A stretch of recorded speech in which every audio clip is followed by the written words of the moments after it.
Prabowo Subianto diundang ke KTT G7, Forum Elit Negara-Negara Maju. Tapi yang mengejutkan, beliau tidak hadir. Bukan karena menolak, tapi karena sudah ada agenda penting yang lebih dulu dijadwalkan, yaitu pertemuan langsung dengan Presiden Rusia Vladimir Putin. Loh kok bisa? Apa ini sinyal Indonesia mulai lebih dekat ke Rusia? Atau justru ini bagian dari strategi diplomasi baru Indonesia? G7 sendiri adalah kelompok 7 negara industri besar dunia. Amerika Serikat, Inggris, Jerman, Prancis, Italia, Jepang, dan Kanada.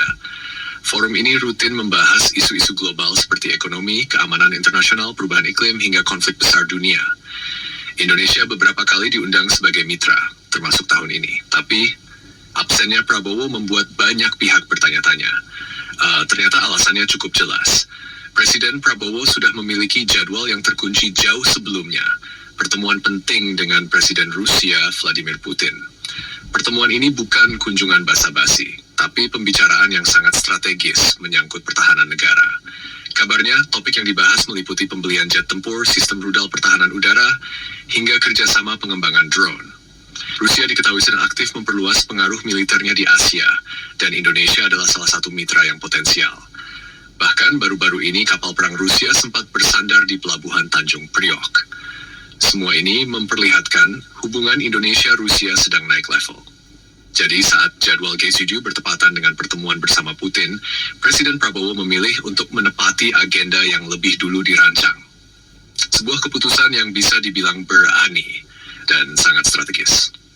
Tapi jangan salah, meski tidak hadir di forum G7, bukan berarti Prabowo menolak atau mengabaikan G7. Justru sebaliknya, beliau tetap mengirimkan pernyataan resmi yang menyatakan dukungan Indonesia terhadap forum tersebut. Prabowo bahkan berharap G7 bisa menghasilkan solusi yang adil dan damai bagi situasi dunia yang sedang penuh ketegangan. Sikap ini menunjukkan karakter diplomasi yang khas, tegas di dalam negeri, tapi tetap terbuka di dunia internasional. Tidak hadir secara fisik, tapi tetap hadir secara diplomatis. Tentu saja absennya Indonesia dari G7 tahun ini menjadi bahan pembicaraan banyak pihak, baik di dalam maupun luar negeri. Ada yang menyebut ini sinyal bahwa Indonesia sedang menjauh dari blok barat. Tapi banyak juga yang melihat ini sebagai wujud nyata dari politik luar negeri bebas aktif.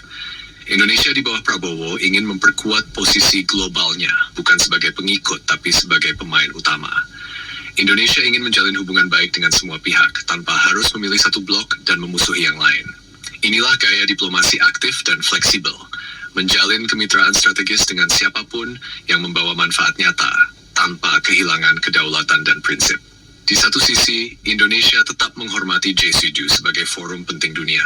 Di sisi lain, Indonesia juga membuka ruang besar untuk kerjasama pertahanan dengan Rusia, yang selama ini dikenal sebagai alternatif kekuatan militer dunia di luar barat. Langkah Prabowo ini bisa dibaca dari banyak sisi. Tapi satu hal yang pasti, Indonesia sedang menunjukkan kepercayaan diri baru dalam politik global. Tidak hanya sekadar hadir di panggung internasional, tapi ikut mengatur dan mengarahkan arah percaturannya. Apakah ini berarti Indonesia mulai condong ke timur? Atau justru ini bukti Indonesia sedang memainkan strategi catur yang sangat cerdas?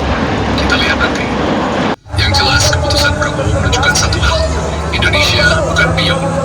Indonesia adalah pemain, dan para pemain selalu memilih langkahnya sendiri demi kepentingan nasional. Bagaimana menurut kalian?